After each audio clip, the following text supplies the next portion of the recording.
Coba kita lihat ya bagaimana Tuhan Yesus akhirnya berkata begini. 27 dari Lukas 24. Lalu ia menjelaskan kepada mereka apa yang tertulis tentang dia dalam seluruh Alkitab. Maaf, seluruh kitab suci. Jadi dalam seluruh kitab suci, Tuhan menjelaskan dari kitab Kejadian, Keluaran, Imamat, Bilangan, Ulangan, Pentateot ya, 5 kitab Musa. Ya, dan seterusnya, Rut, Yosua, dan seterusnya, Mazmur, Khotbah, Amsal, dan nabi-nabi, Yesaya, Yeremia, Yeskiel, Ratapan, Daniel, semuanya, nabi-nabi besar, nabi-nabi kecil. Seluruh kitab-kitab dikatakan, seluruh kitab suci, mulai dari kitab-kitab Musa, dan segala kitab para nabi. Supaya apa? Supaya mereka paham dan mendengar lebih banyak lagi tentang Yesus.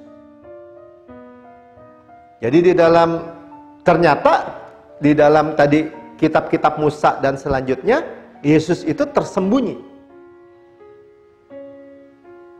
Rahasia, misteri. Orang baca tanpa roh Allah ada di dalam diriku katanya, tanpa Roh Kudus itu tidak akan mengerti, tidak akan tersingkap. Berapa banyak saudara sebagai orang Kristen, saudara mesti tidak mengerti bahwa karya Tuhan Yesus Kristus di kayu salib itu sempurna. Oh iya Pak, saya tahu Pak, nenek saya juga tahu Pak. Ada orang bilang begitu sama saya. Ya kalau tahu, artinya yang menjadi objek penebusan Yesus di kayu salib, ya sempurna dong. Kalau kita bilang darah Yesus sempurna dan bernilai kekal, karya Yesus itu bukan hanya buat keselamatan nanti, tetapi juga bilur-bilurnya misalnya menyembuhkan. Atau juga dia kaya rela menjadi miskin supaya kita miskin menjadi kaya. Atau juga dia itu sudah menanggung semua kutuk kita, bahkan keturunan dari keturunan ketiga, keempat, dan seterusnya. Itu dia juga tanggung, karena dia minum anggur asam itu.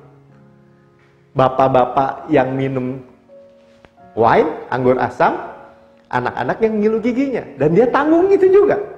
Dia mati muda, umur 33,5 tahun, supaya kita hidup umurnya panjang dan sehat. Kalau saudara tahu nggak hal-hal itu? Dan masih banyak lagi saudara. Ya, jadi bayangan itu yang disingkapkannya di dalam perjanjian baru.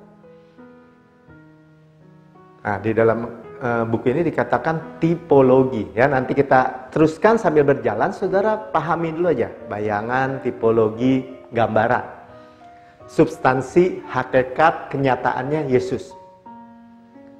Substansi, kenyataan atau hakikatnya jauh lebih besar nggak dari bayangannya? Jauh. Ya, bayangannya anak domba, domba kaki 4, binatang. Substansinya anak domba Allah, Yesus.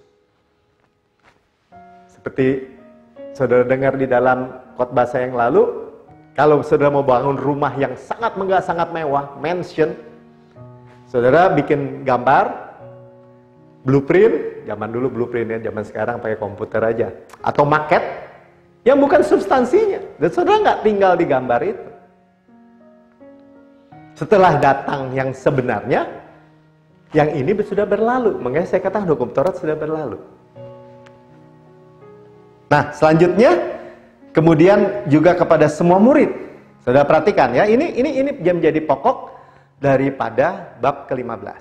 Pewahyuan yang lebih besar tentang Yesus ternyata ada di dalam seluruh lembaran-lembaran kitab saudara. Hanya kita memandang dengan kacamata salib, dengan kacamata finished work. Sudah selesai. Jadi ketika kita membaca, misalnya mulai dari kitab Kejadian, dari keturunan perempuan ini akan lahir, dari keturunan perempuan akan lahir yang akan menginjak kepalamu, ular. Nah, kita tahu itu Yesus. Yesus tuh lahir dari anak darah Maria kemudian, dari keturunan perempuan. Benar ya? Benar, nyambung. Dan masih banyak lagi. Pak, masih banyak terus Pak. Ya, kalau enggak kita nggak akan selesai-selesai. Lukas 24 ayat 22. Ia berkata kepada mereka, inilah perkataanku, firman iman, perkataan Yesus, ingat ya, yang telah kukatakan kepadamu bahwa ketika aku masih bersama-sama dengan kamu, Jadi ketika Yesus sampaikan juga mereka masih belum mengerti. Ketika Yesus sudah mati, disalibkan, bangkit, mereka juga masih belum mengerti. Nah, Kleopas sudah dikasih tahu duluan, akhirnya mereka kembali, Kleopas dan istrinya kembali lagi ke Yerusalem, tapi Tuhan Yesus akhirnya mempertemukan mereka juga semua. Dan ini di ayat 44 ini. Yakni bahwa harus digenapi semua yang ada tertulis tentang aku dalam kitab Taurat Musa, ya Pentateut tadi kan, kitab nabi-nabi, dan kitab Mazmur. Jadi secara garis besar, kitab-kitab Musa, Pentateut, kitab Mazmur, ya nyanyian-nyanyian, dan para nabi. Semua tertulis tentang Yesus. Ya, jadi Yesus memberitahu kita sekarang. Pada setiap halaman dari Alkitab itu berisi tentang Yesus. Sama-sama katakan berisi tentang Yesus. Ya, jadi disingkapkannya melalui perjanjian baru. Setelah Yesus mati, bangkit, mati dikuburkan, bangkit, duduk sebelah kanan Allah, dan dalam tubuh kemuliaan ini Tuhan memberikan Roh Kudus. Karena Yesus sudah bangkit, dia akan menyingkapkan apa yang terselubung.